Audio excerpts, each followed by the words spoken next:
What's up YouTube? This is Carlos with Twins Reef, and this is the last update on the Red Sea Reefer in 2023. In the past videos regarding the Red Sea Reefer, I had mentioned my salinity issues causing my corals to die and a lot of them to, act a certain way, lose their color. I forgot to mention what was one of the causes, which I want to address right away in this video, which was actually the power or the flow on these return pumps. So basically, you see all the lights here, all these little dots. I adjusted them all the way to there was just one dot that didn't have power, which that was probably like 80 to 90% of the capacity of this return pump. So what that does, guys, is basically it brings down the water level on your sump, causing the auto top off, or like the one I have, the gravity manual auto top off that comes with the Red Sea tanks. So basically it was just dumping in more RO water, causing the the salinity levels to drop, and that is one of the reasons why my salinity dropped. I was blaming my salinity meters that I was using. They probably was one of the issues because the hydrometer that I was using was really hard to read. Not only that, the little adjusting knob that they have on top, sometimes it would affect the salinity reading, the calibration, and I basically needed to calibrate it every use. So that is one of the reasons my salinity drop, which I wanted to address right away. Something else that it's new to was that I got rid of my filter socks. It was just a headache and a pain when I had to go and clean them. I do have a washer at home, but I do not want to use dirty filter socks on my personal washers. So I had to go to the public washers or community washers, I don't know what you call them, to go wash my filter socks there, which was a little bit of embarrassing because people would look at me weird, like what the heck am I doing? And I didn't want to deal with that. Not only that, filter socks would get clogged like after a day or two. And yeah, I just didn't want to freaking go out and clean them all the time, wash them all the time. Plus, that was basically like $5 a wash, and I'll be using, part of like bleach. So what I decided to do was actually start to use filter floss. I was gonna use filter pads, and I was actually thinking of actually buying a Red Sea mat. But those things are a little bit pricey. I think they're around like $300 to $400. So I couldn't afford that now. So I was like, why not use filter floss? Something that never came across my mind. I thought that was only possible in the fresh water. But after a little bit of research, I seen that other people that have reef tanks and saltwater aquariums use filter socks. I think it's more convenient. It's more cheap, more affordable. I get like 8 ounces or 16 ounces like for $12, and that's a lot of filter floss, and I could change it out every 2 to 3 days, throw it away, change it super quick. So I think I'm going to be using filter floss for a while until I feel that it's necessary for me to start buying a reef mat, which I don't know if it's necessary or not. That's like more like a lazy way to do it, because you're able to have like a roll for a month or two before changing it out.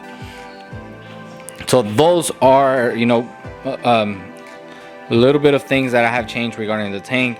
Inside the tank, the only thing that I have changed has been the rockscape, and that's it. I haven't added no new corals. I started to remove all my SPS that had died. I removed them from my tank. One thing that is new, I actually just installed, and literally just today, I installed a pH probe. It's made by Milwaukee. I bought this on Black Friday and finally decided to install it today. I calibrated, which there was no need for it because it was already pre-calibrated and it was in some solution. And it says that my pH on my reef tank is at 7.9, which is really good.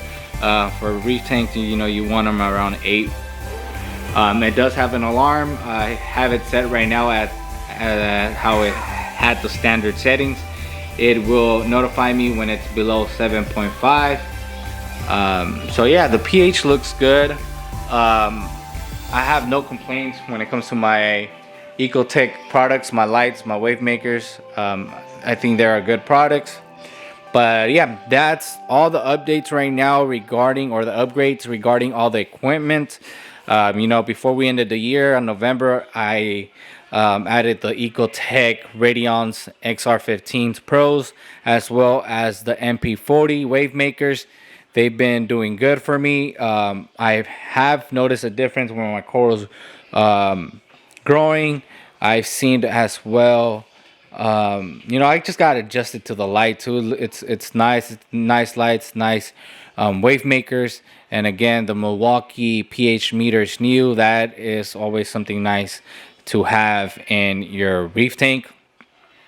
So I invested heavily in this reef tank recently because I want to have a successful reef tank. I mean, you don't have to do what I'm doing, but I decided to do it because it helps me out a bit. I'm also checking the salinity, like here and there. It's always anywhere from 7.8 to 7.5. Sometimes when I do water changes, it's at 8.2, 8. Salinity, it's always good. It's at 35 parts per million. Before, I never tested anything but salinity, and so far I'm just doing alkalinity. I haven't done calcium, magnesium, which I do have the test kits for those, but as well as nitrates and phosphates. But I haven't messed with those test kits because I'm looking at my tank. It looks good, so you know, I don't want to be chasing numbers. If my tank's looking good, alkalinity's good, then you know, I'll be fine with that. So now let's jump into the corals and let's see the growth. All right, now it's time to give you guys an update on my corals and my fish. Let's start with the corals.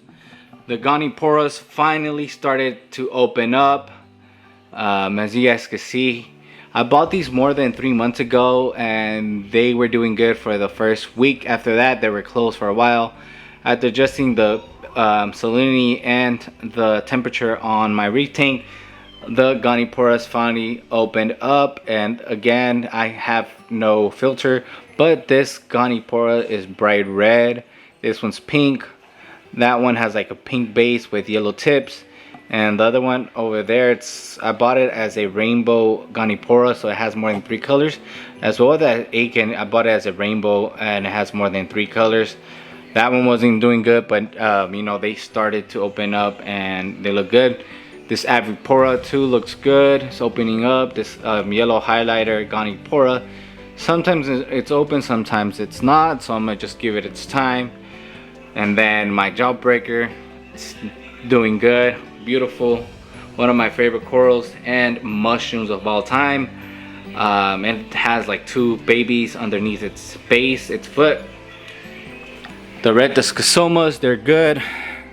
I got these a long time ago. I won them in a raffle and they were labeled as Deadpools, but yeah, they're not Deadpools.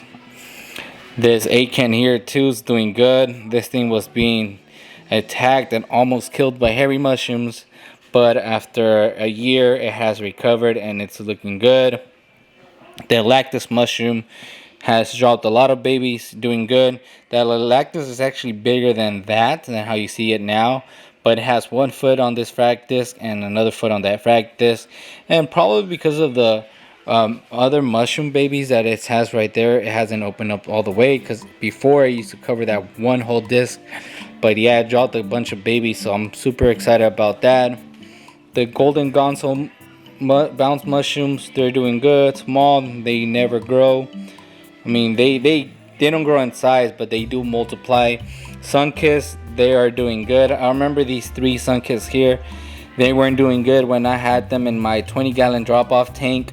That was basically covered in diatoms or dinoplanktons, suffocating and killing the corals. These mushrooms are one of the few corals that survived that tank, and now they are opened up and thriving in my display tank, as well as these mushrooms that I have here, the Superman and the red discosomas that were in that drop off. They're here. I'm going to sell them or hold on to them until I go to a frag swap. This Blastos, you know, it's not doing so well, but it's just there thriving. At least it wasn't dying. And I don't know if I mentioned the last video, I did change the rockscape, so I make this little cliff because in the future I want to have SPS sticks right here, and then some type of Montipora plates coming down this size. Just today I glued this torch because I actually dropped this wave maker a little bit down, and the flow was a little bit more direct. That torch was here and it dropped, and you know, with glue I wasn't able to glue it there, so I just moved it right here, glued it there, and you know, it's doing good. I bought this, it had one head, now it has three. These hairy mushrooms, which I'm going to get rid of pretty soon, scrape them out. There's for like 3 or 4 right there, and at first there was none, and I don't know how they appeared in this tank because I thought I got rid of them because they had killed my akins, and you know, they're pretty aggressive coral. The frog spawn, you know, it's not doing so good because, you know, of the flow, because frog spawns, they usually open up a lot more than that, but because of the flow, you know, it's a little bit shriveled up. GSP is doing good. Again, I don't know why this GSP hasn't grown on my tank when they're supposedly considered one of the fast growing weed-like corals in a reef tank. Now my Euphilia, my hammers, they're doing good. My splatter bicolor is doing good. This gold orange hammer is doing good. This one's doing good as well. The toxic splatter is doing good. Another gold one. So these, I have like couple gold ones, gold to orange, but they're all slightly different when it comes to color and their little tentacles. But I'm super happy. These are micro hammer, same one as this one, sort of like a splatter or toxic type of hammer, but they're all doing good. They're all happy and thriving, so I'm really happy regarding my Euphilia. I might add one small head right there, and then we'll just let them grow from there. I'm gonna have basically a bunch of Euphilia right here, torches and hammers, and then on top I just want to have a bunch of sticks, my SPS. So we'll see how that goes. If I can grow SPS, then I'm gonna get more Euphilia. I'm gonna have Goniporas in the bottom, so these are it, let them grow, and then we're gonna have our mushrooms on this side. So we'll see what I end up adding, or probably just let the corals grow out. I am gonna be adding more SPS. That's what I'm targeting now. I really don't want to get new Euphilia like hammers, but I do want to get torches because on the right side there's little to no corals compared to the left side of the tank. So I want to at least add 1, 2, 3 more torches, leave them as is. I might relocate that frog spawn there and put a torch there and remove those hairy mushrooms somewhere else. But yeah, we'll see how 2024 goes for my reef tank. I appreciate you guys for watching. My goal for next year will be hit 1,000 subscribers. Right now I'm like 6 subscribers away from 700, but slowly we're going to have a successful reef tank. Never in my whole reef tank, never in this walk of me keeping a reef tank, I haven't been as motivated and haven't invested as much as I am doing now when it comes to knowledge, time, and patience. Because money, before, guys, I had better, nicer corals than these, but I'll have like random lights, random like products where heaters will fail on me. I didn't even have a temperature probe that will monitor my temperature in my tank, causing a heater to malfunction, bringing the temperature high, killing all my corals. I lost hundreds if not thousands of dollars when it comes to corals. And again, I never tested in these 5 years of me keeping reef tanks, but I'm changing things around, being serious about it. And again, like I said, putting more effort, more time, being more patient, doing more research to be able to keep a successful reef tank. Because hey, there's people out there that have 5-6 months in the hobby and they have better tanks than I do. But it is what it is. You know, life is a learning experience.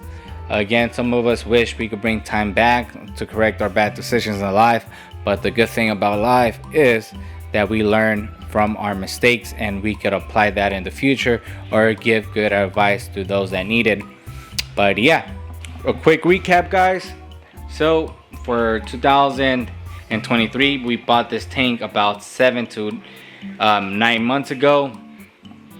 I kept all the live rock that I had from my previous setup, which was a Red Sea Reefer 170 Emax or Red Sea Emax 170. The only rocks that I bought that were new were those two right here on top, and this one and that one. And all the base rocks were from my previous tank. I brought some J-Bow wave makers that I had, used ones. And then later on, I upgraded to the Ecotech MP40s, which they're good wave makers. But I think AI Neural 5, 3, 7s, or any other wave makers, you know, would do the job, man. It's just your preference.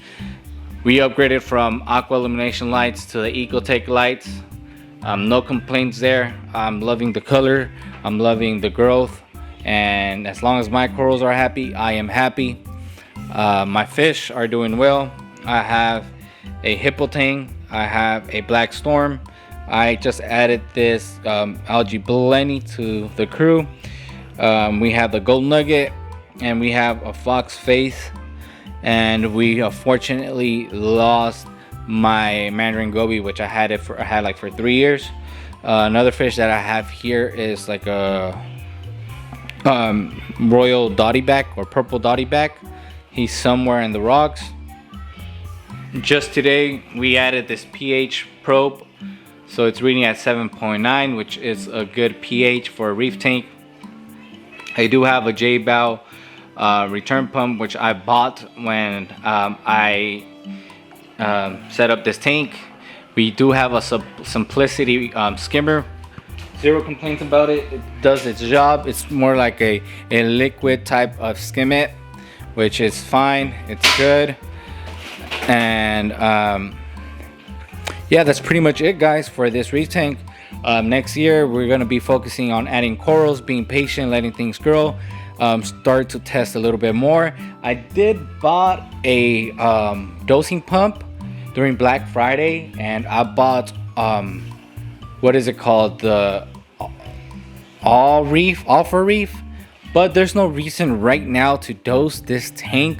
Water changes does its job, and after, you know, just testing my alkalinity, the alkalinity doesn't really drop like that. So basically when it's time to do my water change, my alkalinity it's at 7.5, and when I do my water change, the alkalinity goes all the way up to 8.2. So there's no need for me to dose right now. Probably in the future, once my corals start to grow, once I start to add more sticks, corals that tend to consume more calcium and alkalinity, then that's when, you know, I'll have to dose. I do have the 2 dose from Red Sea, which is going to allow me to dose all for reef, and I'm thinking of dosing Kalkwasser as well.